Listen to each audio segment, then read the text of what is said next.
quruqliqining avlodlari. Birinchi bob. İnsoniyatning paydo bo'lishi. Qadimki quruqliq Mu kitobini o'qimaganlarga uning qisqag'in mazmunini bayon qilamiz. Mu quruqliqi Amerika qit'asi bilan Osiyo o'rtasidagi Tinch okeanga joylashgan. Uning markaziy ekvatordan sal janubda suv ustida qad ko'tarib turgan qoldiqlarga qaraganda bu quruqliqning ko'lamini sharqdan g'arbga taxminan 6000 mil, shimoldan janubga taxminan 3000 mil deb faraz qilish mumkin. Tinch okeandagi barliq taqim orollar uzoq o'tmishda Mu quruqliqining tarkibiy qismlari bo'lgan edi. Buningdan taxminan 12000 yil burun yuz bergan intayin kuchli yer tavrashlar Mu quruqliqini necha parchaga qilib bo'lib o'tdi. Quruqliq o'tliq qo'ynida qoldi.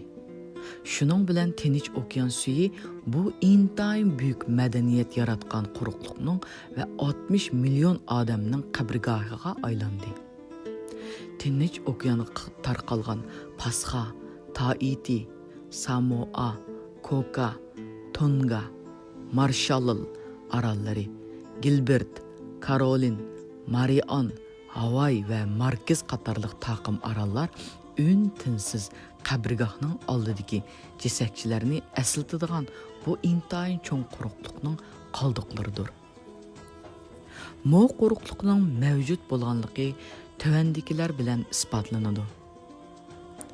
Hindistondan, Xitoydan, Bermidan, Tibetdan va Kambodjadan tepilgan toshlarga o'yib yozilgan xatlar, kitoblar, hujjatlar va rivoyatlar.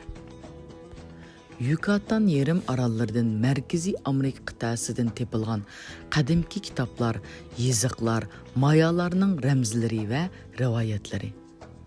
Tinch okean orolida texcha mavjud bo'lib turayotgan qurilishlarning qoldiqlari, yiziqlar, ramzlar va rivoyatlar. Meksikadagi Mexikoga yaqin joydan tepilgan tosh putukchalar.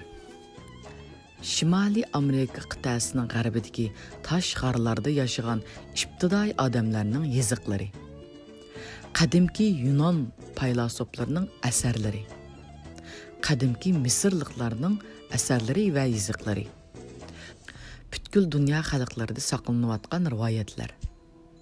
Bu isbotlarning hammasi qadimki quruqliq Mu kitobida ko'rsatilgan. Qachondir bir vaqtlarda Tinch okeanda Mu deb atiladigan intayin cho'ng quruqliq mavjud edi. İnsaniyat bu quruqliqda taxminan buningdan 200 ming yil ilgari paydo bo'lgan. Mu quruqliqi bilan Tavrotdagi Eram big'i bir yer. Meksikadan tepilingan putukchilar insoniyatning ma'lum maqsad bilan yaratilganligini, shundaqla uning barliq boshqa maxluqlardan farqlanganligini ko'rsatadi. Bu putukchilarda Tavrotdagiga o'xshab ketadigan dunyoning yaratilishi haqidagi bayonlar bor. Mu quruqliqi halok bo'lgan davrda uning xalqi madaniyatining eng yuqori pallasiga yetgan. Ilm fanga kelsak, u hozirgidan xilala ustunlikka ega bo'lgan, hayron qilishning hojati yo'q. Mu quruqliqi 200 ming yillik taraqqiyot va gullanish yo'lini besib o'tdi. Bizning tariximiz bo'lsa, eng ko'p bo'lganda 5000 yillik musofaga ega. Sharqning qadimki madaniyat markazlari bo'lgan Hindiston, Misr, Babilon va boshqalar. Mu quruqliqida barpo bo'lgan buyuk madaniyatning o'chib qolay deb qolgan gulxonlaridan iborat xolos. Qadimki quruqliq Mu kitobida naql keltirilgan barliq yiziqlar. Ularni o'qishga lozimliq ochqichlar bilan billa berilgan. Har bir fikr asoslantirilgan dalil isbotlar bilan ta'minlangan. Kitob paketlar keltirilgan. Nazariyalar bo'lsa, o'zlari to'g'riliq, o'zlari g'amxo'rlik qilinsin. Kitob xonning go'yo men o'z kitobimda o'tmish to'g'riliq keltirilgan barliq ma'lumotlarni tunji qitim topqanning ro'liga da'vo qilinibdi deb o'ylab qilishni xohlamagan bo'lar edim. Men faqat agar bizning xronologiyamiz to'g'ri bo'lsa, 12 ming 70 ming yil burunqi manbalar haqida tepilgan kitoblarni bayon qilaman. Bu manbalarning bayon qilinganlari hayron qolarliq. Lekin arxeologiyalik va geologiyalik ma'lumotlar bu faktlarni isbotlaydi. Bizda hatto ularni isbotlay oladigan rivoyatlarning yordamiga tayanishga majburlanmaydi. Masalan, milodidan 600 yil ilgari yashagan Xitoy donishmani Laozi o'zining tarixdan ilgirki ajdodlarining ajoyib zo'r muvaffaqiyatlari va olimlari to'g'riliq bayon qiladi. Qadimki zamonda odamlar dono bo'lgan va ular o'zlaridan keyin keldiganlar to'g'riliq o'ylagan. Ular yerda va toshlarda o'chmaydigan yiziqlarni qoldirib ketgan.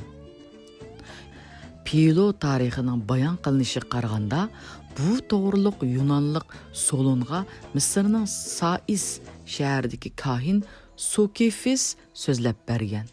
Bu yiziqlarning ko'pchiligi vayron bo'lgan va yo'qotilgan. Lekin ular qadimki dunyoda tarqalganligidan ularning uzundilari va ayrim qismlari dunyoning barliq bulung pishqoqlaridan tepilinyotidi. Bularning hammasini jam qilganda bir-birini ajoyib yaxshi to'liqlagan bo'lar edi.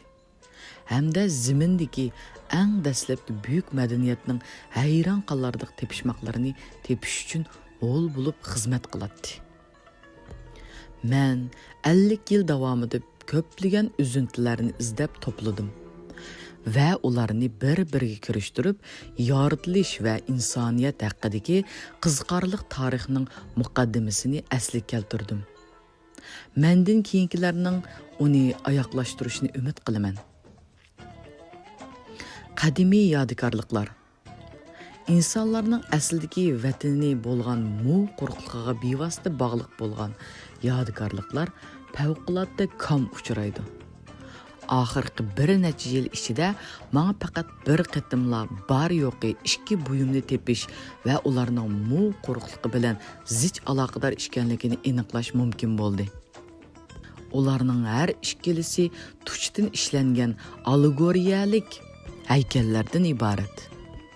Ular mu quruqligi yoki Uyg'ur shaharlarining birida ishlangan bo'lishi mumkin. Uyg'ur shaharlari bu buyuk imperatoriyaning sharqiy qismi sifatida Tavratda tilga ilingan. To'pon balasi da vayron bo'lgan edi. Bu suv to'lqini kelgan butkun yerlarda vayronchilik bo'ldi. Uning aholisi suvga g'arq bo'ldi. Shaharlar bo'lsa latqalar ostida qoldi. Hozir Uyg'urlar poytaxti 50 funtlik shig'illiq qum latqa qatlami ostida ko'milib yotmoqda. Uning o'rnida toshliq Gobi cho'li turdi. To'pon balasi oqibatida yerning butkul qora chilon to'pisi va uningga o'sgan o'simliklar yuyilib ketdi. Shubsizki bu haykalchiliklar dunyodagi eng qadimki tuch buyumlaridan bo'lib hisoblanadi. Agar haykalchiliklar Uyg'urlarga taalluq bo'lsa, u 18-20 ming yillik tarixga ega. Endi u mu quruqligidan tepilgan bo'lsa, uningga qancha yil bo'lganligini aniqlash mumkin emas. Bu haykalchiliklar mu quruqligini ramzi qiladigan ulug' hukmdorni aks ettirdi. Hozirgi cho'ng shaharlarning eng mashhur zagarlik do'konlaridanmi bundoq buyumni tepish mumkin emas. U o'zining ajoyib nafs ishlanganligi bilan hammadan ustun turdi. Nafslikda uningga tang keladigan buyumlar kam uchraydi. Har ikki haykalcha 150 yil davomida Amerikada saqlangan. Men ularning tepilish tarixi ma'lum, lekin men ular to'g'riliq qanchalik oz so'zlasam, shunchalik yaxshi.